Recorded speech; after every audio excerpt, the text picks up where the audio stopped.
welcome you again as we continue this series on Genesis 1 through 11 and harmonizing it with science and the scriptures.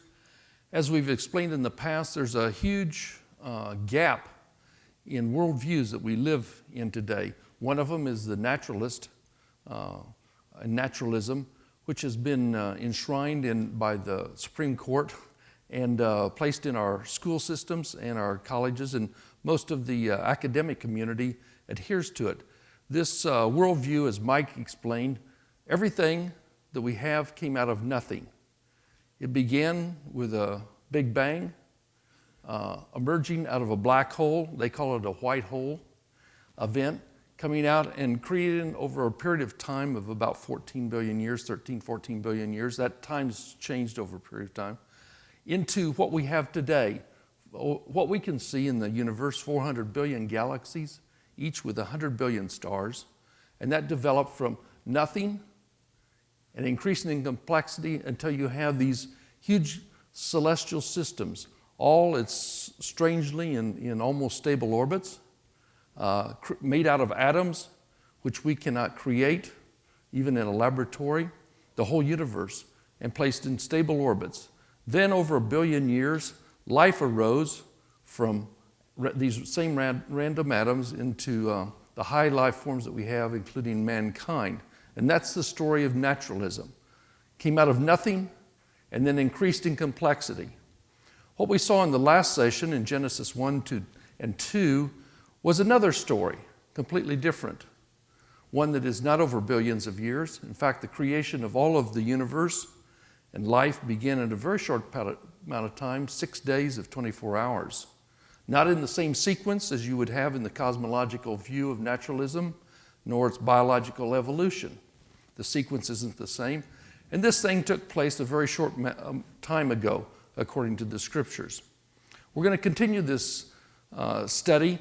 Now, there was one other thing that's very interesting, is the nature of this creator. Not much is given to us, as we pointed out last time, in what his character is alike from this Genesis 1. However, we went to the book of John in the New Testament, and it gave us a lot more detail and equated this creator of the whole universe with Christ himself, saying that there was, in the very beginning of John, that there was nothing that was created that he didn't create, and that he was at the beginning with God, and that he was in fact God. And then John shows certain miracles that he personally had seen, showing that this power of the creator, Christ, the man that walked the earth, had. And all of them were violations of our laws of nature, creating things out of nothing, feeding 5,000 people with 2 fishes and 5 loaves of bread, and accumulating 12 baskets left over after feeding 5,000 people, walking on water. We know the flotation in the soles of a person's foot is not sufficient, especially in a storm like that. Or bringing up the dead, or making a man that was blind from birth see, or turning water to wine. All of these are only acts that God could do. But let's go back to Genesis 1 and 2. There's some other interesting things there about the nature of this creator himself, besides him speaking. He says everything was good and very good. At the end, however, when he's coming to the last of his creation in the 6th day, in man he said, "Let us make man," and let me read it. Then God said, "Let us make man in our image, according to our likeness." Now, what's interesting about that is the term for God in the Old Testament is Elohim. It's a plural noun. However, it generally takes a singular verb. And in this case, it's very interesting.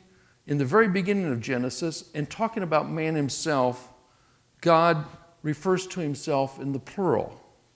Let us, and he uses a plural verb. He uses plural pronouns, in our image. And man's to be made like that.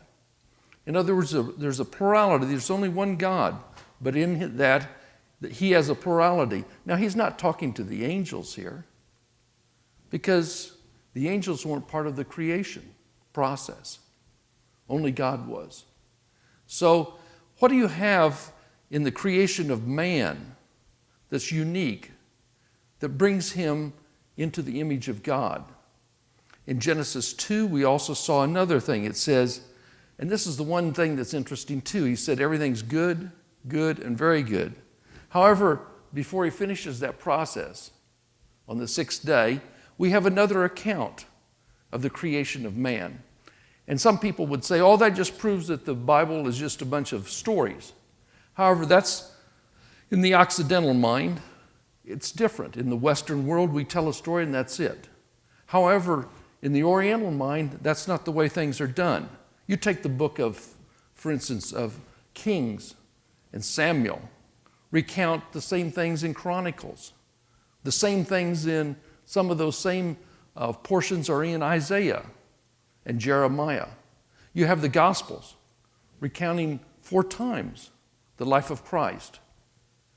In their minds, and we even have this from the battle steels, where they've had monuments of their battles, written, we know, 18 days afterwards, and they're recounted about 3 or 4 times, the same events.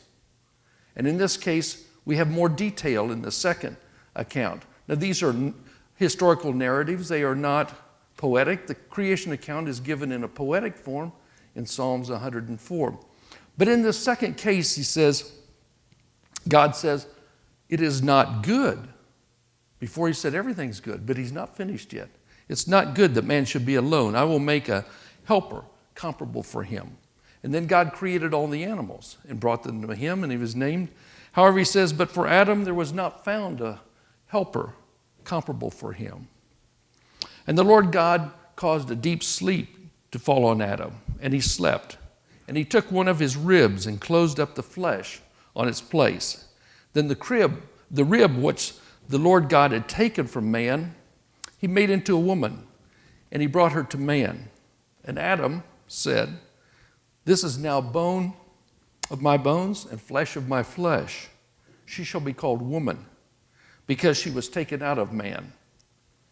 Therefore a man shall leave his father and mother and be joined with his wife, and they shall become one flesh.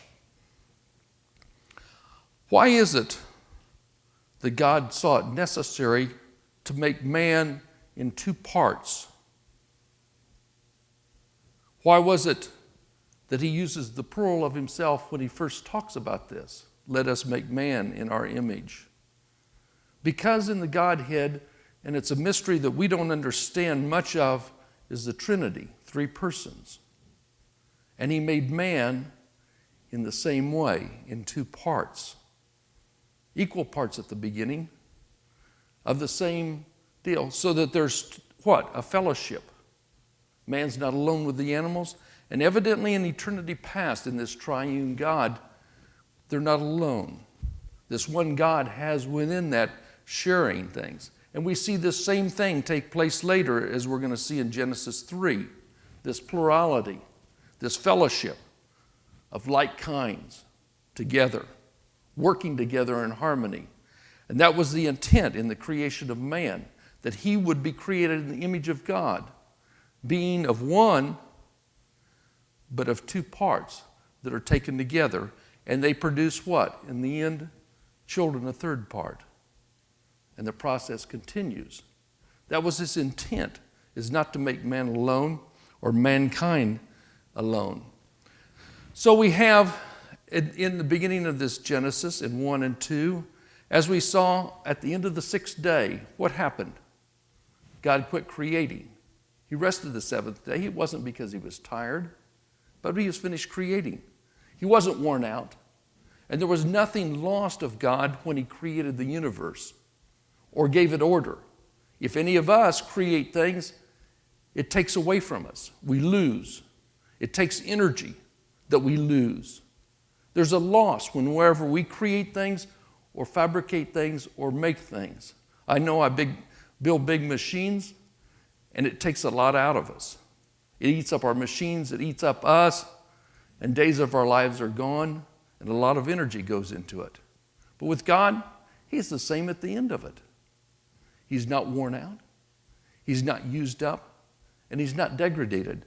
And he maintains this universe in Genesis 1 and 2 in this same perfect order.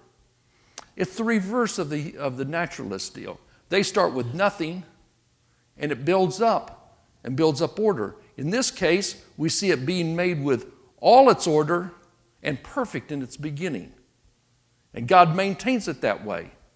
But that's not going to be forever, as we're going to see in this.